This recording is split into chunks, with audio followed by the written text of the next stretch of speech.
Latvijas dabas muzejā atklāta Latvijā audzēta ābolu izstāde Ābolu ziemas mirdzumā. Izstāde tapusi sadarbībā ar Latvijas Valsts augļkopības institūtu, un visi šeit redzamie āboli ir audzēti Augļkopības institūtā Dobelē, taču izstādē tie sadalīti pēc šķirņu izcelsmes valstīm un reģioniem. Ābolu šķirnes šogad ir pāri par 160. Tā kā šogad esam ļoti bagātīgi atveduši ābolus, pagājušo gadu bija ap 100, šogad tā tad ir ievērojami vairāk.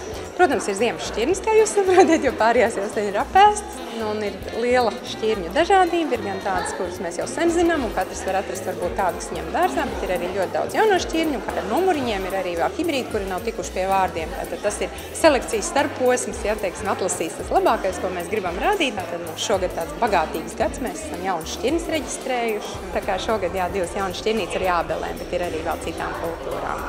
Izstāde tātad ir skatām līdz svētdienai. Katru dienu ir konsultants, tātad mūsu zinātnieks, kas pastāsta par šķirnēm, par audzēšanu, faktiski uz jebkuru jautājumu, ne tikai par āboliem, atbild par visu, ar ko mēs Augļkopības institūtā nodarbojamies, tātad arī patiesībā šis cilvēks ir gatavs stāstīt, runāt, atbildēt. Tad izstādē ir apskatām arī kolonveida ābeļu augļi. Tā ir drusciņi, es gribētu teikt, pasaulē tāda modes lieta. Tās ir speciāls šķirnes, kuras tiešām aug šādā kokā. Tātad ābolīši aug gandrīz pie stumbra vai uz maziem zemiem, īsiem tādiem dzinumiņiem. Līdz ar to viņš ir ļoti skaists ziedu laikā, un viņš ir ļoti skaists arī ražas laikā. Rēķina, ka viņš ir tā kā nosēts. Tā ideja ir apmēram tur, kur ir maz zemes, tur viņi stāda ļoti tuvi, viņi sāk stādīt pat 40–50 centimetriem, tas ir pavisam tuvu viena otra. Un, ja, teiksim, jums ir maza vietiņa mājās, tad arī jūs varat savā dārziņā mazajā šitādi iespiedīsiet gandrīz visur. Jo viņš izaug tāds jau uz mazā pocām, pavisam neliels. Augstumā bišķi paaugsies, bet platumā viņš aizņem ļoti maz vietas.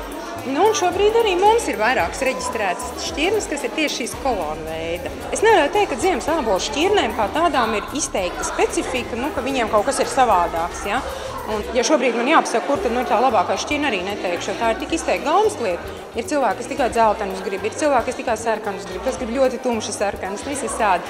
Un otrs ir tieši tāpatām, citiem garšo saldu. Un ir cilvēkam garšo tikai skābi ābolu. Vidējās latvietis tomēr mīl diezgan sulīgu ābolu, atšķirībā no Eiropas vidējā iedzīvotāja, kas mīl diezgan cietus, kraukšķīgus ābolus, vai vismaz viņš ir pieradināts pie tādiem. Tad mūsu cilvēki vairāk mīl tādu sulīgu ābolu, saldu, bet drusciņu skābenu. Nevis tos galīgi saldos. Jo mēs arī taisam diezgan bieži tādas aptaujas un degustācijas, kur cilvēki arī savu viedokli izsaka par šķirnēm, un no tā mēs apmēram jūtam, kādas ir tā tendence tieši šeit Latvijā. Un šobrīd tas, ko mēs darām Dobelē, mēs varbūt vairāk strādājam ar tiem komercaudzētājiem, respektīvi uz tiem, kas apgādā lielveikals. Noteikti būsiet pamanījis, ka jau lielveiklos vismaz līdz februārim, martam Latvijas ābolus var nopirkt gan Maksims tīklā, gan Dimīt tīklā, gan Skajā.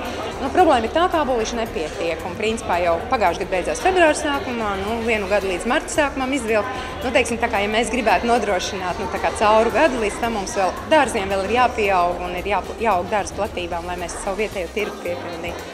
Izstādi Ābolu ziemas mirdzumā Latvijas dabas muzejā var apskatīt līdz 15. janvārim.